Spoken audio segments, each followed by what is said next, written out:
আসসালামু আলাইকুম। আজকে জানবো ইভেলির সিইও এই রাসেল কে। কোচিং সেন্টারের শিক্ষক থেকে যেভাবে ইভেলির সিইও রাসেল, চলুন রাসেল সম্পর্কে বিস্তারিত জানা যাক। মোহাম্মদ রাসেল একটি বিশ্ববিদ্যালয় থেকে মাস্টার্স করে তিনি 2009 সালে রাজধানীর একটি কোচিং সেন্টারে শিক্ষকতা শুরু করেন। 2 বছর ওই শিক্ষকতা করেন। পরে 2011 সালে একটি ব্যাংকে চাকরি শুরু করেন। 6 বছর সেখানে চাকরি করার পর 2017 সালে নিজেই ব্যবসায় নামেন। এর মধ্যে 2013 সালে একটি বিশ্ববিদ্যালয় থেকে MBA করেন। 2018 সালে চালু করেন ইভেলি। এরপর থেকেই আঙ্গুল ফুলে কলাগাছ বনে যান রাসেল। চটকদার বিজ্ঞাপন দিয়ে লাখ লাখ গ্রাহককে আকৃষ্ট করে খুব দ্রুত। জনসাধারণকে প্রলোভন দেখিয়ে নেমে পড়েন ইভেলির নামে অফার বাণিজ্যে। হাতিয়ে নেন গ্রাহকের কোটি কোটি টাকা।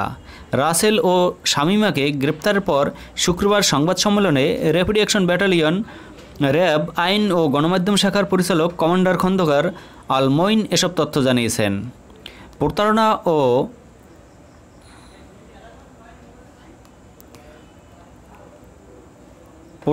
ও অর্থ আত্মসাতের অভিযোগে রাসেল ও শামীমার বিরুদ্ধে গত বুধবার গভীর রাতে আরিফ বাকের নামের এক গ্রাহক গুলশান থানায় মামলা দায়ের করেন।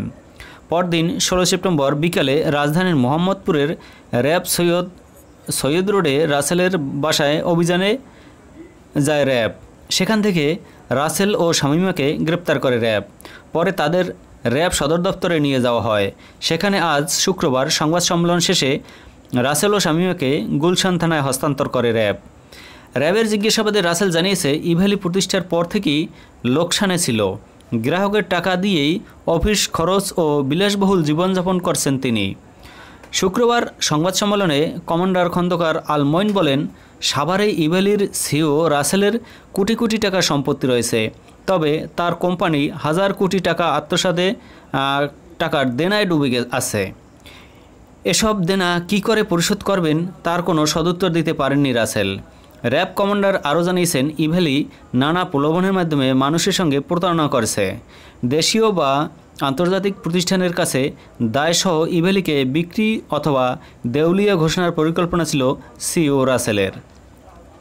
সংবাদ সম্মেলনে র্যাব জানায়, প্রাথমিক জিজ্ঞাসাবাদে রাসেল জানিয়েছে, বিদেশি একটি কমার্সের কৌশল 1:2 আলোকে প্রথম তিনি তার ইভেলির কার্যক্রম শুরু করেন।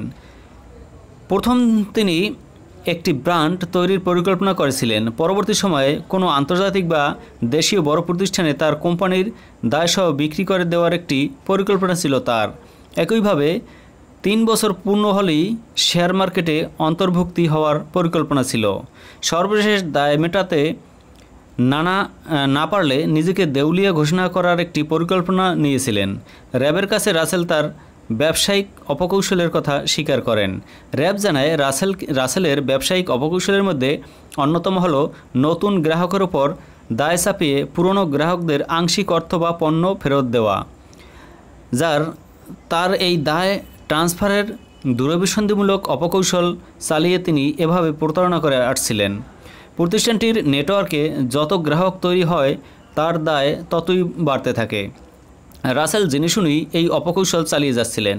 র্যাব জানায়, ইভেলি ছাড়াও রাসেলের আরও কয়েকটি প্রতিষ্ঠান রয়েছে। এর মধ্যে ইফুড, ইখাত ও ইবাজার অন্যতম। ইভেলির ব্যবসায়িক কাঠামোর বিষয়ে রাসেল জানান, রাজধানীর ধানমন্ডিতে ইভেলির হেড অফিস এবং ধানমন্ডির আরেকটি স্থানে এর কাস্টমার কেয়ার সেন্টার রয়েছে। একইভাবে আমিনবাজার ও সাভারে তাদের ওয়্যার হাউস চালু করা হয়। কোম্পানির শুরুর দিকে প্রায় 2000 স্টাফ কর্মরত ছিলেন এবং অস্থায়ীভাবে 1700 লোক কর্মরত ছিলেন। সেই সংখ্যা কমে বর্তমানে 1300 স্টাফ ও 500 অস্থায়ী কর্মচারীতে দাঁড়িয়েছে। সব মিলিয়ে কর্মচারীদের প্রাথমিক বেতন ছিল 5 কোটি টাকার কিছু বেশি, যা বর্তমানে 1.5 কোটিতে এসে দাঁড়িয়েছে। গত জুন থেকে এ পর্যন্ত কর্মীদের অনেকেই বেতন দিতে সক্ষম হননি রাসেলও তার স্ত্রী শামীমা নাসরিন পদাধিকার বলে মাসে 5 লাখ টাকা বেতন নিতেন। তিনিও তার স্ত্রী ইভেলি থেকে কেনা একটি অডি গাড়ি রেঞ্জ রোভার নিজেরা ব্যক্তিগতভাবে ব্যবহার করতেন। তাদের কোম্পানিতে 25 থেকে 30টি গাড়ি রয়েছে।